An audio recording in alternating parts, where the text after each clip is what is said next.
The fluorescent lights of the emergency room hummed a relentless, indifferent tune, a soundtrack to the controlled chaos of the early morning hours. For Lily Turner, the brief sanctuary of her break was about to end. She had just unwrapped the foil from a slightly squashed turkey sandwich, her first meal in 10 hours, when the alarm blared. It wasn't the usual cacophony of beeps and alerts. It was the sharp, piercing cry of a code blue, cardiac arrest. The sandwich fell from her hands, forgotten. Adrenaline, clean and sharp, surged through her veins, washing away the bone-deep exhaustion. She ran. Her worn sneakers squeaked on the linoleum as she followed the sound, her mind already cycling through protocols, her body moving on pure, ingrained instinct. She burst into the curtained-off bay to a scene of escalating panic. An elderly man lay on the gurney, his face a placid, unnerving shade of gray. Beside him, a younger man, his face a mask of sheer terror, was shaking his father's shoulder. "Dad! Dad! Wake up!" "I need a pulse check," Lily commanded, her voice cutting through the noise, calm and authoritative. Another nurse fumbled at the man's wrist, her face pale. "Nothing. He's flatlining." Without a second's hesitation, Lily was on the gurney, straddling the elderly man's still form. She ignored the chaos erupting around her, the calls for the crash cart, the frantic pages for the on-call cardiologist. She ignored the terrified son, whose world was collapsing beside her. Her focus narrowed to a single critical point, the man beneath her hands. "Starting compressions," she announced, her voice steady. She interlaced her fingers, placed her hands on his sternum, and began to push. Hard and fast. The rhythm was brutal, relentless. 1, 2, 3, 4. Her arms started to burn, her shoulders screaming in protest, but she pushed through it, pouring every ounce of her strength, her will, into the simple, violent act of forcing a heart to remember its duty. From the corner of the bay, Henry watched, paralyzed. The world had dissolved into a tunnel of surreal horror. One moment, he was reassuring his father, who had been admitted for observation after a dizzy spell. The next, he was watching a stranger, a woman with a fierce, determined expression, rhythmically pushing on his father's chest, fighting to drag him back from the edge of oblivion. He felt useless, a helpless bystander to the most important battle of his life. He could buy companies, move markets, command the attention of world leaders, but in this small, sterile space, he was utterly powerless. All he could do was watch the unknown nurse and pray. Time stretched and warped. Seconds felt like minutes, minutes like an eternity. The rest of the medical team swarmed the bay, a whirlwind of scrubs and equipment. But Lily remained the anchor, the engine at the center of the storm, her compressions never faltering. And then, a flicker on the monitor. A single beautiful, erratic beep. "We have a rhythm," someone shouted. A collective sigh of relief filled the bay. The team took over, the defibrillator was charged, and the organized chaos of a successful resuscitation continued. Lily finally slid off the gurney, her body trembling with adrenaline and exertion, and faded back, her job done. Later, when the storm had passed and his father, John Walton, was stable in the quiet, dimly lit ICU, Henry stood by his bedside, his hand clutching his father's. His heart ached with a gratitude so profound it was a physical pain. The curtain to the room swished open, and the nurse from the ER walked in. Lily. She moved with a quiet efficiency, her presence a calming balm in the sterile room. She checked the monitors, adjusted a drip, her movements sure and gentle. "I'm doing just fine, son," John said, his voice weak but clear. He smiled, a tired but genuine smile, and his gaze followed the nurse. "I'm being looked after by an angel." Lily's cheeks flushed a pretty shade of pink at the compliment, a small, shy smile touching her lips. "Just doing my job, Mr. Walton." Henry looked at her then, really looked at her. He wasn't seeing a nurse anymore. He wasn't seeing the anonymous woman who had fought for his father's life. He was seeing a person.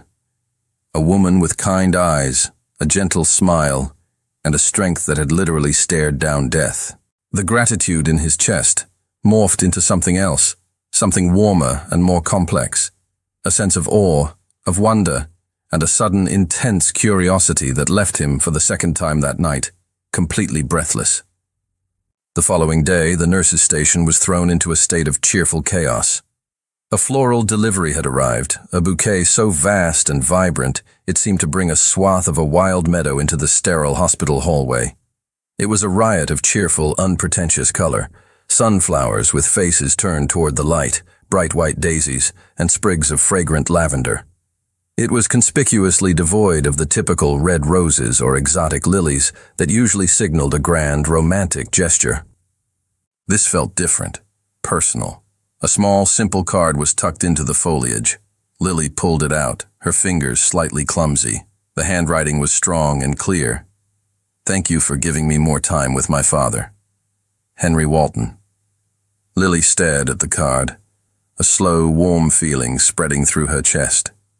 In her line of work, gratitude was often expressed in frantic, tearful whispers in the dead of night, or not at all. A gesture this thoughtful, this personal, was a rarity. Her colleagues teased her good-naturedly, but Lily found herself returning to the bouquet throughout her shift, touching a petal, inhaling the fresh, clean scent. It was a small island of beauty in a sea of antiseptic white. Later that evening, John Walton was discharged, his recovery progressing faster than anyone had expected. Lily felt a quiet sense of satisfaction as she signed off on his chart, the successful outcome a balm to her weary soul. She was at home, curled up on her worn-out sofa with a cup of tea and a book she was too tired to read, when her phone buzzed with an unknown number. She almost ignored it, but some instinct made her answer. "Hello? Lily? It's Henry Walton." His voice was even warmer and richer over the phone, a low, pleasant timbre that sent an unexpected shiver down her spine. "Oh, Mr. Walton. Hello," she said, sitting up a little straighter. "I hope your father is settling in well at home." "He is, thank you. And he's already complaining about the food, so I know he's on the mend," he said, a hint of laughter in his voice. The sound was easy and genuine. "I'm calling to thank you again. The flowers didn't feel like enough." "They were beautiful," she said sincerely. "But you really don't have to thank me. I was just doing my job." It was her standard reply, the one she used to deflect praise and maintain a professional boundary. There was a pause on the other end of the line. "I know you're going to say that," he said, his tone shifting, becoming more serious. "But what you did, it wasn't just a job. You were the calm in the middle of a hurricane. You were extraordinary, and I would like to thank you properly." He took a breath. "Would you have dinner with me?" The question caught her completely off guard. Her world was one of 12-hour shifts, bodily fluids, and life-or-death decisions. It was not a world of dinner dates with the handsome, well-to-do sons of grateful patients. It felt inappropriate, complicated. "Oh, that's very kind of you, but it's not necessary, really," she began, already formulating a polite refusal. "I'm glad I could help, and that's thanks enough." "Please," he insisted, his voice soft but persistent, cutting through her practiced deflection. There was no trace of the entitled arrogance she might have expected from someone of his obvious means. There was only a sincere, compelling earnestness. "Just one dinner, so I can properly thank the woman who saved my father's life." His sincerity was disarming. It bypassed her professional defenses and touched something deeper. This wasn't a man trying to impress her.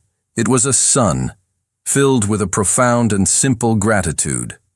Against her better judgment, against all the rules of hospital propriety she usually followed, a slow smile spread across her face. "Okay, Mr. Walton," she heard herself say, a note of amusement in her own voice. "Just one dinner." Preparing for the dinner felt strangely momentous. Lily stood before her small closet, a wave of insecurity washing over her. Her wardrobe consisted mostly of comfortable scrubs, worn-in jeans, and a handful of simple dresses reserved for rare social occasions. Nothing felt appropriate for a dinner with a man who sent meadows of sunflowers as a thank-you note. She finally settled on a simple, dark blue dress. the nicest thing she owned, hoping it was elegant enough without trying too hard. She was expecting a taxi or a rideshare service, so when a sleek, dark gray Aston Martin, a car that looked more like a panther ready to pounce than a mode of transportation, pulled up in front of her modest apartment building, her jaw nearly hit the pavement. Henry stepped out from the driver's side. He wasn't in a stuffy suit as she might have imagined, but in tailored dark trousers and a crisp, open-collared white shirt under a soft gray blazer. The absence of a tie made him look relaxed, approachable, and even more devastatingly handsome than he had in the harsh lighting of the hospital. He smiled as he saw her, a warm, genuine smile that immediately put her at ease. "You look beautiful, Lily," he said, his voice a low murmur as he opened the passenger door for her. The compliment, so simply and sincerely delivered, made her blush. "You clean up pretty well yourself, Mr. Walton," she retorted, a playful note in her voice. "Henry," he corrected her gently. "Please." The drive was smooth, the car's interior a cocoon of soft leather and quiet power. He drove with an easy confidence, navigating the city streets while making effortless small talk, asking about her day, making her laugh with a story about his father's stubborn refusal to follow his doctor's dietary advice. He pulled up in front of Aria, a name Lily had only ever read about in glossy magazines. It was the city's most exclusive, most celebrated restaurant, a place where reservations were rumored to be booked a year in advance, a culinary temple for the city's elite. A knot of anxiety tightened in her stomach. She felt a sudden, overwhelming sense of being out of her depth. A valet whisked the car away.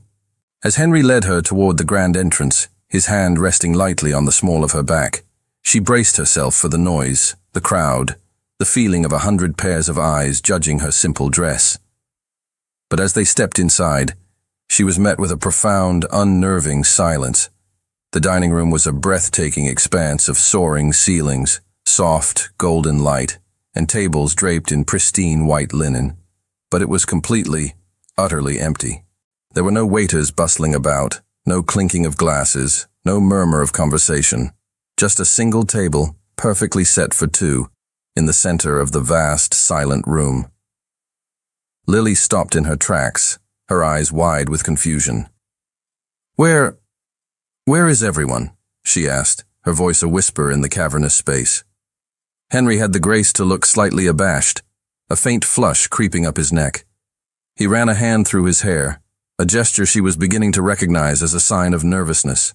"Ah," he said. I closed the restaurant for us tonight." Lily stared at him, speechless. "I wanted us to be able to talk, to have some privacy without being interrupted or overheard," he explained, his earnestness overriding his embarrassment. "And I wasn't sure what you liked to eat, so I asked the chef to prepare a little bit of everything for a tasting menu. I hope that's okay." The sheer, mind-boggling extravagance of the gesture was overwhelming. It was so far beyond the realm of her reality that it bordered on the absurd.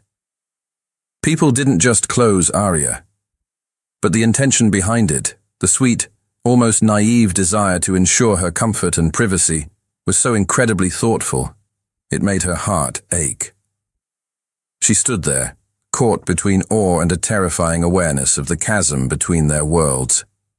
No one had ever done anything like this for her. No one had ever made her the singular focus of such a grand, impossible gesture. She didn't know whether to be completely enchanted or utterly terrified. Being the sole occupants of a world-renowned restaurant should have felt awkward, an intimidating performance under the focused gaze of the staff. Instead, it was magical. The head chef presented each course personally. The sommelier explained each wine pairing with quiet reverence, and the service was so discreet and seamless that it felt as if the food simply appeared. The meal itself was a symphony of flavors, the most exquisite food Lily had ever tasted. But it quickly became secondary. The true main course was the conversation. With the distractions of a crowded restaurant stripped away, there was only him. And he was captivating. He was funny, his humor dry and self-deprecating. He was brilliant, speaking about art and history with a quiet passion. But most of all, he was an incredible listener. He asked about her. Not with the polite, superficial curiosity she was used to, but with a genuine, focused interest that made her feel like the most fascinating person in the world. He asked about nursing school, about the challenges and triumphs of her job. He didn't flinch when she described the gritty, often heartbreaking reality of the ER. Instead, he listened with a deep, empathetic respect. He asked about her dreams, and she found herself telling him about her vague, half-formed desire to one day work in pediatric oncology, a field that required a level of emotional resilience most people couldn't fathom. "It must take a special kind of strength to bring so much light to such a dark place," he said, his gaze full of an admiration that made her feel truly seen. When she, in turn, asked about his life, he was more reserved. He spoke lovingly of his father, of their shared passion for sailing. He mentioned the family business, describing it vaguely as a logistics and shipping enterprise his grandfather had started. He made it sound modest, almost quaint. He seemed far more interested in hearing about her life, her world, than in talking about his own. The hours melted away. By the end of the night, her cheeks ached from smiling, and she felt a comfortable, easy connection with him that she hadn't felt with anyone in a very long time. He drove her home, the comfortable silence in the car filled with the pleasant hum of a perfect evening. He walked her to the door of her apartment building, the gesture simple and gentlemanly. "I had a wonderful time, Lily," he said, his voice soft in the quiet of the night. "Me too, Henry," she replied, and she meant it more than she could say. He didn't try to kiss her. He simply held her gaze for a moment, a silent promise of something more, before giving her a small smile and walking back to his car. She watched him drive away, her heart fluttering with a hopeful, happy energy. Back in her apartment, buzzing from the night, she kicked off her shoes and curled up on the sofa. A nagging curiosity, a need to ground the magical evening in some sort of reality, took hold. She pulled out her laptop. She typed his name into the search bar, Henry Walton. She clicked enter. The results loaded, and she sat up straight, her heart beginning to pound. The screen was flooded with headlines from financial journals, society pages, and international news outlets. Heir to Walton Global Enterprises, Henry Walton, to speak at Davos. The state's most elusive billionaire. Who is Henry Walton? The Walton legacy, a shipping empire valued at over $432 billion. Photos of him appeared, not the relaxed, smiling man she had just had dinner with, but a more serious, formidable figure stepping out of private jets, shaking hands with world leaders, standing beside his father at the opening of the New York Stock Exchange. Lily felt the air leave her lungs. Her hands started to tremble. The man she had just shared a funny, intimate, and surprisingly normal dinner with wasn't just a grateful son. He wasn't just in logistics. He was the heir to one of the largest private fortunes on the planet. The grand, absurd gesture of closing the restaurant suddenly snapped into sharp, terrifying focus. For him, it wasn't a grand gesture. It was a Tuesday. She had just been on a date with a billionaire, a kind, humble, funny, secret billionaire. And he hadn't said a single word. Lily didn't sleep well. Her mind replayed the evening, superimposing the headlines and the staggering numbers over the memory of his easy smile and sincere eyes. The two versions of Henry Walton, the humble, grateful son and the multi-billionaire heir, were impossible to reconcile. She felt a confusing mixture of awe, intimidation, and a surprising pang of disappointment. The simple, genuine connection she had felt seemed tainted now, complicated by a reality she couldn't comprehend. Her phone rang late the next morning, while she was trying to distract herself with laundry. His name flashed on the screen, and her heart did a nervous little jump. She took a deep breath and answered, determined to be direct. "Hello?" "Hi, Lily. It's Henry." His voice was as warm and pleasant as she remembered, but today it carried a different weight. "I had a really wonderful time last night." A hopeful note underscored his words. "I was hoping I could see you again." Here it was. The moment of truth. "I had a great time too, Henry," she began, her voice even. "But there's something we need to talk about first." She paused, gathering her courage. "I Googled you." A heavy silence stretched over the line. For a moment she thought he might have hung up. Then she heard him let out a long, weary sigh. It wasn't a sigh of annoyance, but of resignation. "I figured you would," he said, his voice losing some of its bright energy. "And I'm sorry, Lily. I truly am. I wasn't trying to deceive you." He sounded so genuinely regretful that her defensiveness began to soften. "It's just," he continued, struggling to find the words, "I hate that part of my life. I hate the billionaire label. I hate how people change the second they find out. Their eyes get a different look. They start seeing dollar signs and opportunities instead of a person. I've lost count of the number of people who have tried to use me, or my father, through me." His voice was quiet, laced with a profound loneliness that she had never considered. "For one night, I just wanted to be Henry, the guy whose dad you saved. I wanted to see if you would like that guy. Is that selfish?" His raw honesty disarmed her completely. He wasn't hiding his wealth out of arrogance, but out of a deep-seated need for genuine connection. He was protecting himself. She, who had built her own professional and emotional walls, could understand that better than most. The intimidation she felt began to melt away, replaced by a surprising wave of empathy. "No," she said softly. "It's not selfish. I get it." She took a breath. "Okay, Henry. I'll see you again." "Really?" The relief in his voice was palpable. "Yes, but on one condition," she said, a playful, challenging note entering her voice. "Anything. No more closed restaurants. No more grand billionaire gestures. Next time we go somewhere I can actually afford to buy my own dessert." She heard him laugh on the other end of the line, a full, genuine, relieved sound that made her smile. "You have a deal, Lily Turner," he said. "It's a deal." For their second date, Lily was determined to level the playing field. She chose the Little Owl, a tiny, bustling Italian restaurant tucked away on a cobblestone street in her neighborhood. It was the complete antithesis of Aria. The tables were packed close together, the air was thick with the scent of garlic and simmering tomatoes, and the sound of boisterous conversation and clattering plates was a constant, lively hum. It was her favorite spot, a place of warmth, authenticity, and incredible lasagna. When she told him where they were going, he didn't hesitate. "Sounds perfect," he'd said. She watched him as he navigated the crowded space, expecting to see a flicker of discomfort, a sign that he was out of his element. But there was none. He shed his billionaire persona at the door like a heavy coat. He smiled warmly at the hostess.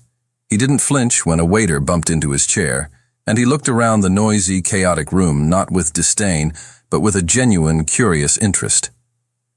"This place is great," he said, leaning forward so she could hear him over the din. "It feels alive." To her surprise, he fit in seamlessly. He wasn't playing a part.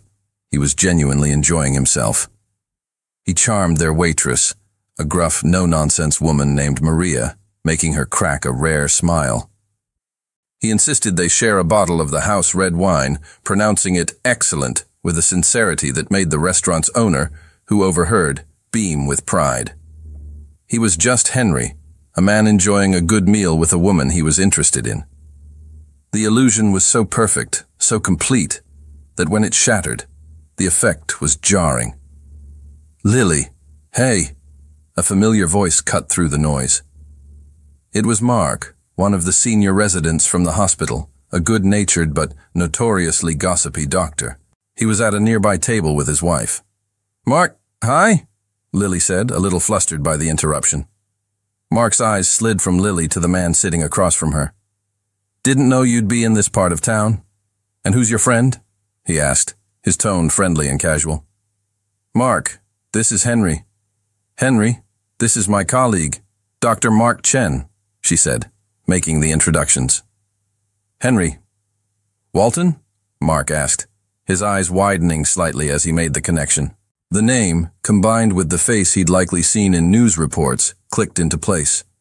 The change was instantaneous and deeply uncomfortable. Mark's relaxed posture straightened. His casual smile became more deferential, more strained. "Mr. Walton, it's an honor, sir," he gushed, his tone shifting from that of a peer to that of an inferior. "I've read all about your family's philanthropic work with the city's hospitals. It's truly remarkable." Henry's smile became a little tighter, a little more polite. "Thank you, Doctor. My father believes in giving back to the community." The conversation was brief, but the damage was done. After Mark returned to his table, occasionally stealing awestruck glances in their direction, a heavy silence fell over them. Henry sighed, a deep, weary sound, and stared down at his wineglass. "See?" he said quietly, not with anger, but with a profound, heartbreaking sadness. "That's what I was talking about." He looked up at her, and his face was stripped of the easy charm from moments before. In its place was the tired, lonely expression of a man who constantly had to question if people were seeing him, or the name and the fortune that followed him like a shadow. For the first time, Lily truly understood.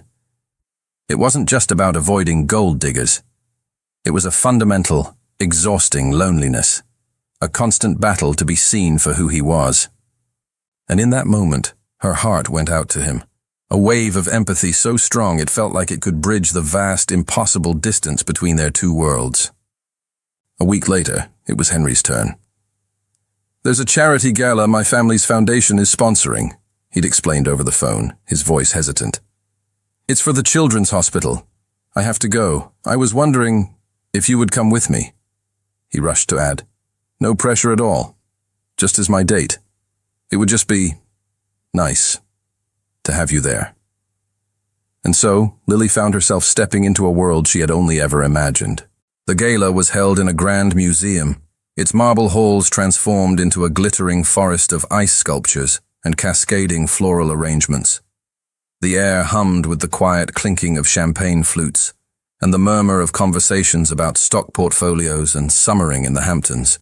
It was a sea of designer gowns, jaw-dropping jewelry, and practiced predatory smiles. Lily felt like a sparrow that had accidentally flown into an aviary of exotic peacocks. Her dress, a simple but elegant navy blue gown she'd bought from a high-end department store after much agonizing, had felt beautiful in the shop.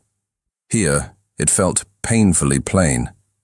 She clutched her small handbag like a shield, acutely aware of the subtle, appraising glances being sent her way. Henry, however, was her anchor. He seemed to sense her unease, his hand a constant reassuring presence on the small of her back. He navigated the room with a quiet authority, his posture relaxed but commanding. He was in his element, yet he made her feel like she was the only person in the room, leaning in to whisper a witty observation about a particularly ostentatious guest or steering her toward a quiet corner when he sensed she was feeling overwhelmed. The inevitable confrontation came near the silent auction tables. A woman with a surgically tightened face and diamonds dripping from her ears glided toward them. Her eyes raked over Lily's simple dress with a look of barely concealed disdain. "Henry, darling," the woman purred, ignoring Lily completely. "I almost didn't recognize you without a Beaumont on your arm." She then turned her critical gaze fully on Lily. "And who is this quaint little thing you've brought?" "This is Lily Turner," Henry said, his voice dangerously smooth, his arm tightening protectively around Lily's waist. The woman's eyes did another slow, insulting sweep of Lily's dress. "Turner," she mused. "I don't believe I know that name. And that dress, I simply must know the designer. It's so brave, to be so understated." The insult was wrapped in a veneer of false curiosity, making it all the more venomous. Lily felt a hot flush of humiliation creep up her neck. She was about to stammer something, anything, when Henry spoke.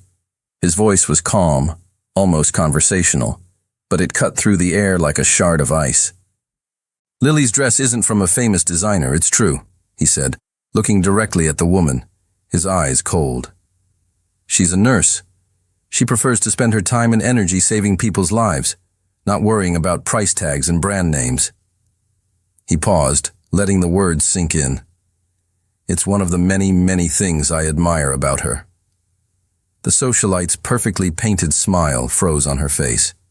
She was left speechless, utterly defeated by a logic her superficial world couldn't comprehend. Without another word, Henry took Lily's hand. "Excuse us," he said, not to the woman, but to the air around her. He led Lily away from the crowd, through a set of glass doors, and out onto a quiet, moonlit terrace overlooking the city. The cool night air felt wonderful on her hot cheeks. Her heart was hammering in her chest, a chaotic mix of lingering humiliation and a soaring, fierce gratitude. "I'm sorry," Henry said, his voice tight with anger. "I shouldn't have brought you here." "I'm so sorry she said that to you." "Don't be sorry," Lily whispered, turning to face him. The city lights glittered behind him, creating a halo around his silhouette. "Thank you." In that moment, under the vast, starry sky, the chasm between their worlds seemed to vanish. There was no billionaire, no nurse. There was just a man who had defended her with a fierce, intelligent loyalty, and a woman who was realizing, with a terrifying, thrilling certainty, that she was falling for him. The terrace was a quiet sanctuary, a world away from the glittering chaos inside. The distant sounds of the orchestra and the city's gentle hum were a soft, muted backdrop to the charged silence that had fallen between them. Lily's heart was still beating a rapid, unsteady rhythm, not from the socialite's insult, but from Henry's defense. She looked at him, really looked at him, in the soft glow of the moonlight.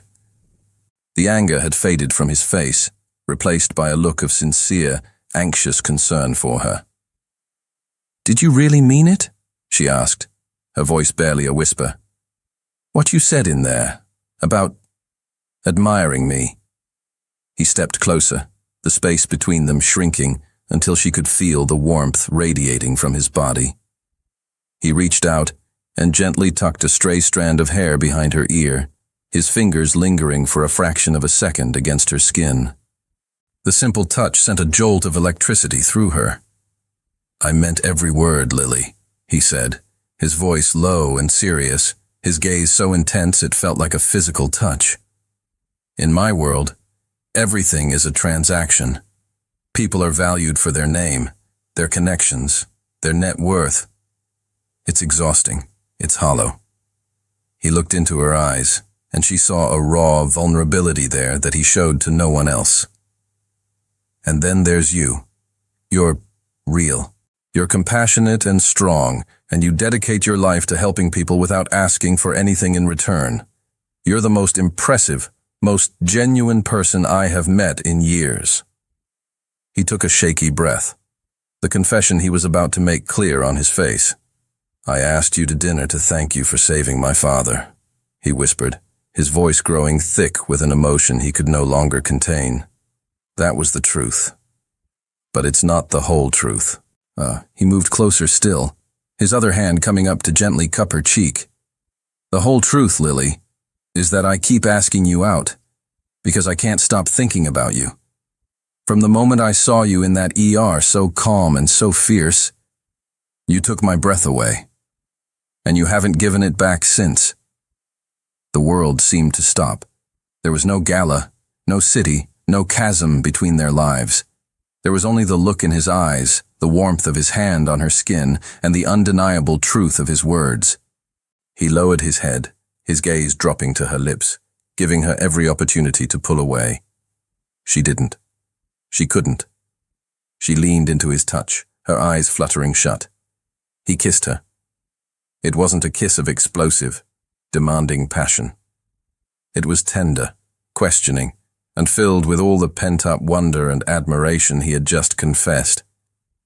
It was a kiss that tasted of champagne and cool night air, and the breathtaking relief of a truth finally spoken. It was the gentle, inevitable collision of two worlds, two hearts, that were no longer separate. It was no longer about gratitude. It was no longer about different worlds. In the quiet magic of that first kiss, it was simply about a man and a woman who were undeniably and irrevocably falling in love. The magical bubble of the terrace, the perfect, private moment of their first kiss, burst before the sun even rose, Lily woke to the insistent buzzing of her phone on the nightstand. It wasn't her alarm. It was a cascade of text messages, one after another, from her friends and colleagues. "OMG, Lily, is this you? You're on the cover of the Daily Goss." With a sense of dread, she unlocked her phone. The first thing she saw was a photo. It was grainy, clearly taken from a distance with a long lens camera, but it was unmistakable. It was her and Henry on the terrace, locked in their first kiss. The city lights glittered romantically behind them, creating a perfect storybook image. The headline above it was anything but romantic. "The Recluse and the Nurse. Billionaire heir Henry Walton's mystery woman revealed." Her heart sank. She clicked on the article. It was a breathless piece of speculative gossip, piecing together the few facts they had: her name, her profession, the fact that she had been the nurse on duty when his father was admitted to the hospital. They painted a narrative of a whirlwind, unlikely romance, a real-life Cinderella story. And suddenly, her quiet, anonymous life was over. The hospital, once her sanctuary, became a gauntlet. Colleagues stopped her in the hallway, their questions a mixture of genuine curiosity and thinly veiled envy. Patients' families looked at her differently, with a new, uncomfortable awe. She felt like an exhibit in a zoo, her life no longer her own. The worst part was the paparazzi. A handful of them were camped out across the street from the hospital entrance, their long lenses pointed like sniper rifles. They followed her when she left her shift, shouting questions, their camera flashes like small, aggressive explosions. "Lily, is it true you're dating Henry Walton? How does it feel to be dating a billionaire? Is it love, or are you after his money?" She hated it. She hated the intrusion, the assumptions, the way her life, her character, her very real feelings for Henry were being twisted into a cheap, sensationalized story for public consumption. Henry was furious. When he called her, his voice was tight with a cold, protective rage. "I'm so sorry, Lily. I have my legal team drafting a cease and desist. We'll issue a statement demanding privacy. We'll sue them for harassment." His instinct was to fight, to use his immense power and resources to crush the problem. But Lily, whose life had been about de-escalating chaotic situations, knew that would be like pouring gasoline on a fire. "No, Henry," she said, her voice calm and steady, despite the turmoil she felt inside. "Don't. Please." "What? Why not? They're harassing you." "Because that will only make it a bigger story," she explained patiently. "A statement, a lawsuit, that confirms there's something to talk about. It feeds the beast. The best way to kill a story like this is to starve it of oxygen. We just ignore it. We live our lives. Eventually they'll get bored and move on to someone else." There was a silence on the other end of the line. He was a man used to taking decisive, powerful action. The idea of doing nothing was completely foreign to him, but he heard the quiet strength and wisdom in her voice. "Okay, Lily," he said finally, a note of awe in his voice. "Okay, we'll do it your way." He agreed, but she could hear the worry still lingering in his tone. He was terrified. Not of the press, not of the gossip, but of the very real possibility that his world, with all its ugly, intrusive baggage, was about to swallow hers whole. And he feared it might be the one thing he was powerless to stop. The media storm, though unnerving, eventually began to subside, just as Lily had predicted. Their strategy of quiet dignity worked. They continued to see each other, opting for quiet nights in their respective apartments rather than public outings, their bond deepening in the shared sanctuary they created away from prying eyes. A few weeks later, Henry invited her for a Sunday dinner at the Walton estate. The atmosphere was completely different from her first, tense visit.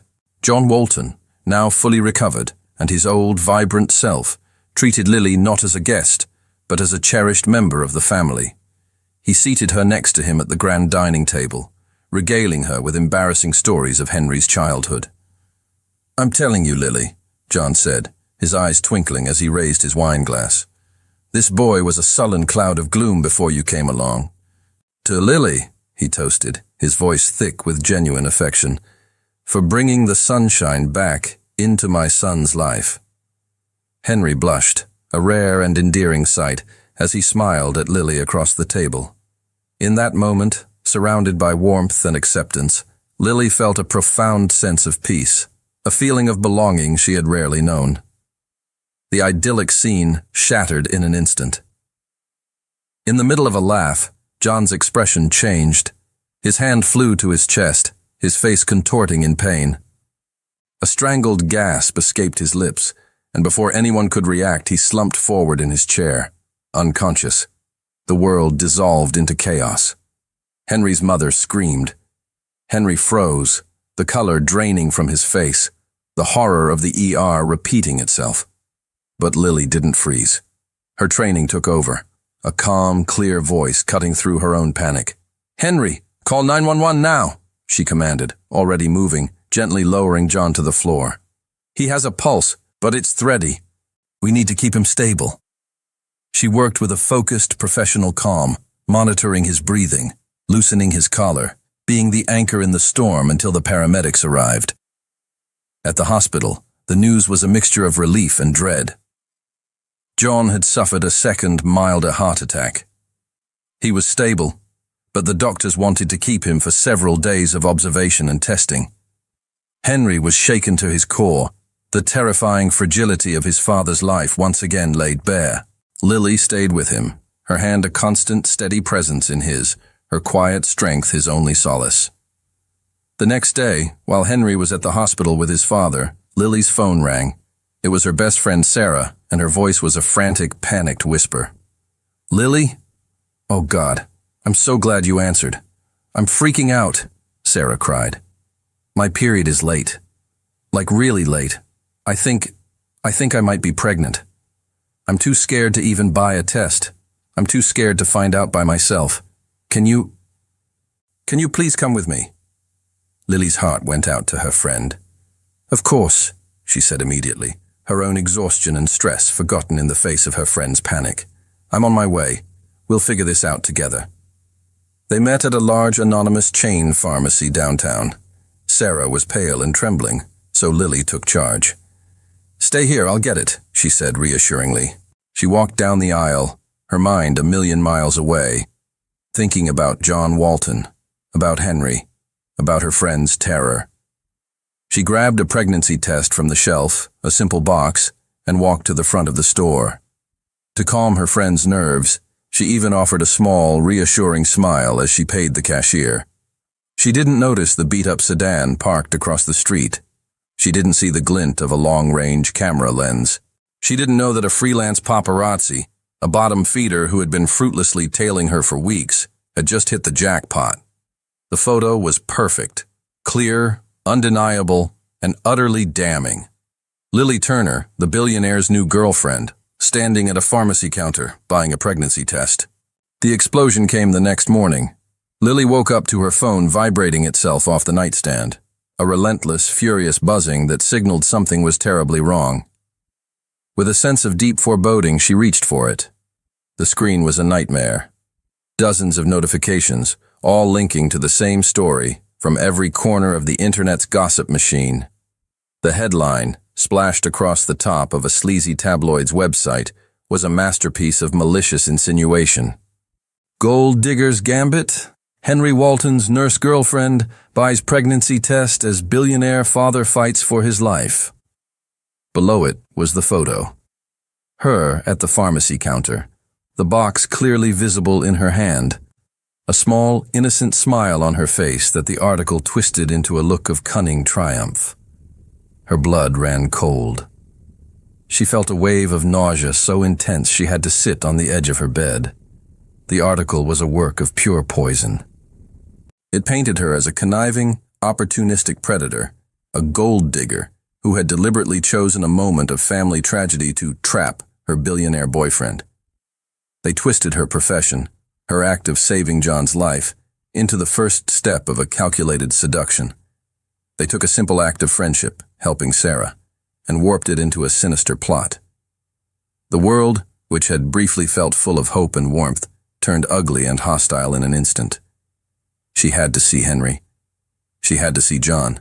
She threw on clothes, her hands shaking so badly she could barely button her jeans, and drove to the hospital, a place that had always been her sanctuary, but now felt like the scene of a crime.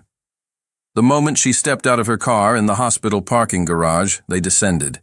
It was like a scene from a horror movie. A swarm of paparazzi, far more aggressive than before, materialized from behind cars and pillars, surrounding her, shoving cameras and microphones in her face. "Miss Turner, is it true you're pregnant? Are you trying to trap Henry Walton with a baby? How could you do this while his father is sick? Do you have any shame?" The questions were like physical blows. The flashing lights were blinding, disorienting. She felt trapped, suffocated, her breath coming in ragged gasps. She put her hands up, trying to shield her face, trying to push through the wall of bodies. Suddenly, a furious roar cut through the chaos. "Get away from her!" It was Henry. He burst through the pack of photographers like a force of nature, his face a mask of pure, murderous rage. He didn't touch anyone, but his presence, his fury, was so palpable that the aggressive pack actually stumbled back. He wrapped a protective arm around Lily, pulling her tight against his side, and forged a path through the stunned crowd, his body a shield between her and the cameras. He practically bundled her into his car, slamming the door shut on the cacophony. Inside the silent, leather-lined interior, the adrenaline drained away, leaving only a hollow, trembling shock. The vicious words, the blinding flashes, the feeling of being hunted. It all crashed down on her.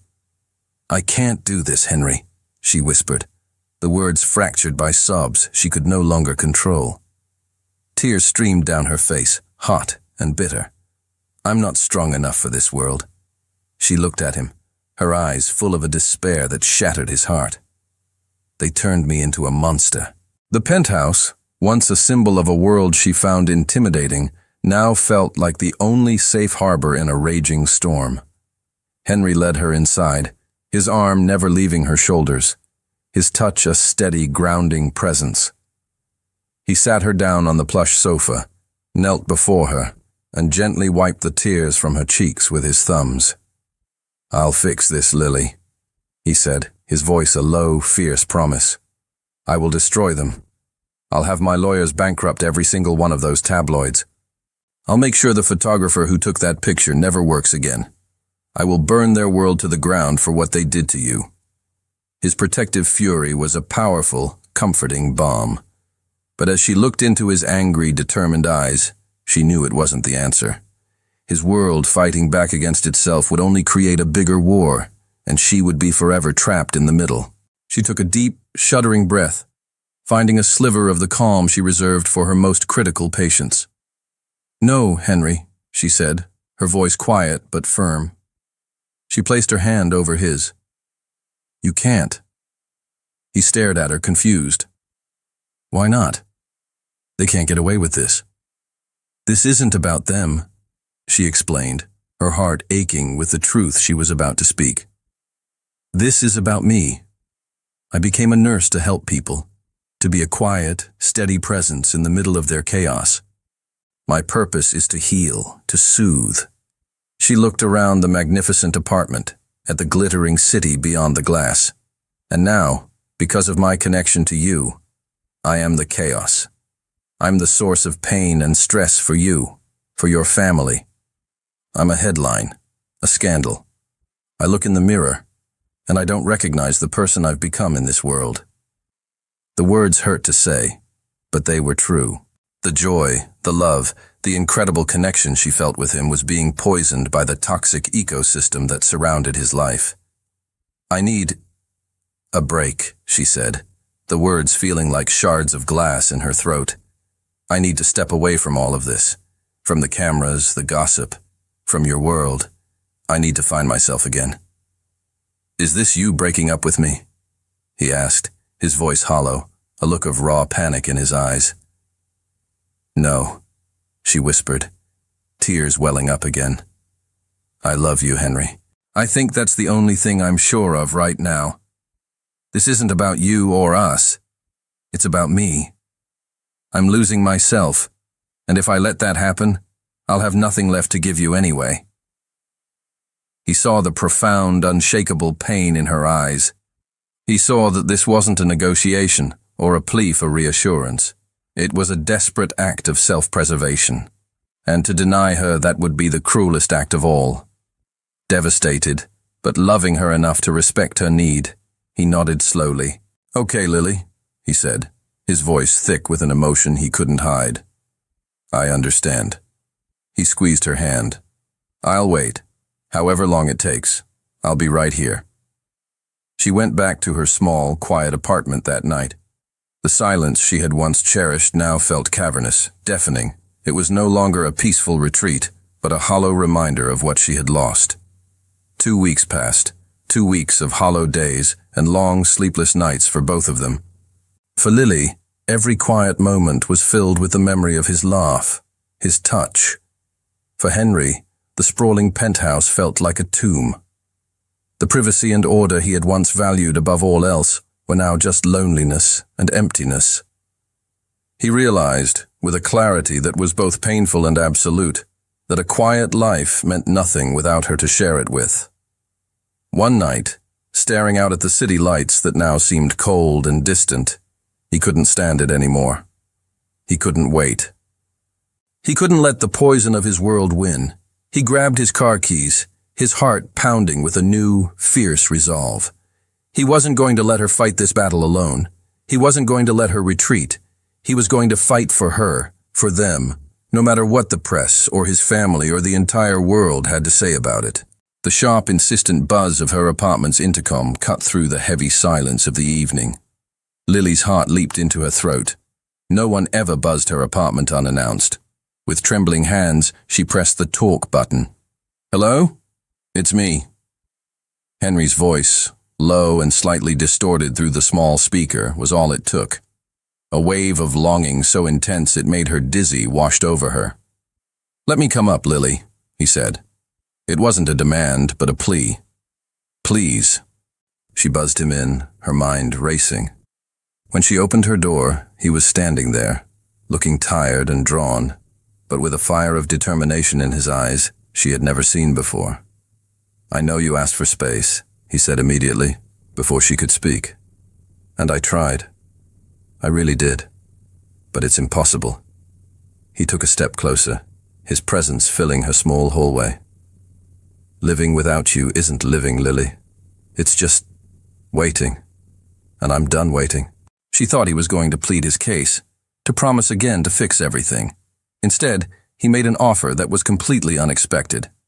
"Run away with me," he said, his voice urgent. "Just for the weekend. No phones, no news, no city. Let me take you to a place where no one knows my last name. A place where I was just Henry." The proposition was crazy. It solved nothing. But the look in his eyes, a desperate need to connect with her away from the wreckage of their two worlds, was irresistible. Intrigued, and with her heart pounding with a hope she thought she had extinguished, she found herself nodding. Hours later, they were driving north, the city's oppressive glow shrinking in the rearview mirror. They drove until the highways turned into country roads, and the streetlights were replaced by the vast, star-dusted canopy of the night sky.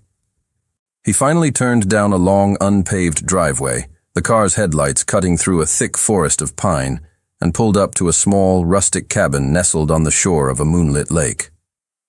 "My grandparents built this place," he explained, his voice softer, more relaxed than she had heard it in weeks. "It was our family's refuge before everything got so big." The cabin was the antithesis of his penthouse. It was simple, cozy, and filled with the scent of wood smoke and old books. The furniture was worn and comfortable, the walls adorned with faded photographs of a happy, normal-looking family. This was a home, not a showpiece. They spent the next day in a different world. They walked for hours through the silent, sun-dappled woods. He taught her how to skip stones across the glassy surface of the lake. They cooked a simple meal of grilled fish, which he'd caught himself, in the cabin's small, old-fashioned kitchen. Here, he wasn't the formidable billionaire. He was relaxed, happy, his laughter easy and frequent. He was just Henry. That night, they sat on a braided rug in front of the crackling fireplace, the warmth chasing away the evening chill. "I brought you here for a reason, Lily," he said, his voice low and thick with emotion as he stared into the flames. "This is the only place on earth where I've ever felt completely myself, where I wasn't the Walton heir or the future CEO. I was just a kid who loved to fish and climb trees." He turned to look at her, his eyes reflecting the fire's golden light, his vulnerability a raw, open wound. "I wanted you to meet that person," he whispered. "The real me. The man who exists away from all the noise." His confession disarmed her completely. He hadn't brought her here to impress her with some hidden luxury retreat. He had brought her here to share his soul. He had stripped away the billions, the power, the entire world that had come between them, to show her the man at the very center of it all. "Henry," she whispered back, her own voice choked with emotion as she reached out to touch his cheek. "That's the man I fell in love with." He leaned into her touch, his eyes closing for a moment. He moved closer, the space between them disappearing, the warmth of the fire no match for the heat that flared between them. She knew, with a deep and certain clarity, that this weekend wasn't just an escape. It was a crossroads, and they had just chosen their path, together. The next morning they woke with the sun. They sat together on the small, weathered wooden pier, mugs of hot coffee warming their hands, and watched as the day was born. A low-lying mist hovered over the still, glassy surface of the lake, creating a magical, ethereal world that felt entirely their own. The only sounds were the gentle lapping of water against the pilings and the distant call of a loon. "I don't want this weekend to end," Henry said, his voice a quiet murmur that seemed to blend with the morning's profound peace. He looked at her, his expression open and serious. "I don't want us to end." He set his mug down on the pier and turned to face her fully, taking her free hand in his. His palm was warm, his grip steady. "I know my world is complicated," he began, his gaze unwavering. "I know it's loud and intrusive and scary, and I know I dragged you into a storm you never asked for. I spent so long trying to protect my privacy, to keep that world at bay, and all I ended up with was a quiet, empty life." He squeezed her hand, his voice growing thick with emotion. "And then you came along, and you're the calm, Lily. You're my calm in the middle of all of it. The chaos doesn't matter when I'm with you." He took a deep breath, his heart in his eyes. "I don't want to be the reclusive billionaire anymore. I don't want to be the Walton heir. I just want to be the man who gets to love you, the man who gets to build a life with you, whether it's in a penthouse in the city or a cabin in the woods." His words, his sincerity, the sheer, unvarnished truth of his love, brought tears to her eyes. "Lily Turner," he said, his voice dropping to a near whisper, full of a hope that was both terrifying and beautiful. "Will you marry me?" He opened his other hand. Resting in his palm was not a box. It was a ring, but not the kind she would have ever expected. It wasn't a massive, blinding diamond designed to signal wealth. It was a vintage, intricate band of what looked like woven gold, holding a single deep green emerald that seemed to capture the color of the pine forest surrounding them.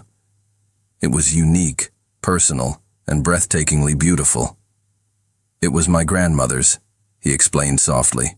"She gave it to my father and told him to give it to me, for when I found the one person who saw the man, not the name. I think she would have loved you." With tears streaming down her cheeks, blurring the image of the rising sun into a golden haze, Lily looked from the exquisite, meaningful ring to the face of the man she loved more than life itself. She didn't need to think. Her heart had known the answer for a long time. She extended her hand, her fingers trembling, and let him slide the ring into place. "Yes," she whispered, the word carried on a happy, tearful breath. "Yes, Henry. I'll marry you." He slid the emerald ring onto her finger. It fit perfectly, as if it had been waiting for her all along. He framed her face with his hands and kissed her, a deep, soulful kiss that tasted of coffee and morning mist and the promise of 1,000 sunrises to come. As they kissed, the sun finally broke free of the horizon, burning away the last of the fog and bathing them in a warm, golden light, sealing their promise. A year later, the sterile, intimidating halls of the city's main hospital were filled with laughter, bright colors, and the sound of hope. It was the grand opening of the new Walton Turner Pediatric Wing. The name, etched onto a gleaming plaque at the entrance, was a testament to their partnership, a fusion of his resources and her heart. Lily stood beside Henry, not as a guest or a +1, but as a driving force behind the project. She had left the frantic, reactive world of the ER and, with Henry's full support, had helped create and now led the hospital's new patient and family wellness program. Her new role was to be the calm, the advocate, the source of comfort for families navigating the terrifying chaos of a child's illness. She was doing the work she was born to do, on a scale she had never imagined. John Walton, looking healthier and happier than ever, beamed with pride as he cut the ceremonial ribbon. He pulled Lily into a fierce hug. "I told you she was an angel, son," he said to Henry over her shoulder. Later, Henry found her in a quiet corner, watching a small child giggle as a therapy dog performed a trick. He came up behind her, wrapping his arms around her waist and resting his chin on her shoulder. "Every day," he murmured into her ear, his voice full of a quiet, profound awe. "Every single day, I find a new reason to be proud of you." She leaned back against him, her heart full. The press was there, but the reporters were different now. They wrote about her work, her innovative programs, her impact. They called her a philanthropist, a patient advocate. The gold digger narrative had been completely eclipsed by the undeniable truth of her character. She had not been defeated by his world. She had reshaped a part of it for the better. That night, they weren't at a gala or in the penthouse. They were back at the cabin by the lake, a place that had become their true home. A fire crackled in the hearth, casting a warm, dancing glow over the room. "You know," Lily said, her head resting on his chest as they lay on the familiar braided rug. "All of this, it started with a heart that stopped beating." Henry smiled, tilting her chin up to look at her. He kissed her softly, a slow, tender kiss, full of a love that was now as easy and natural as breathing. "No," he corrected her gently, his eyes full of a love that was deep and endless. "It started with a heart that began to beat faster. Mine. From the very first moment I saw you,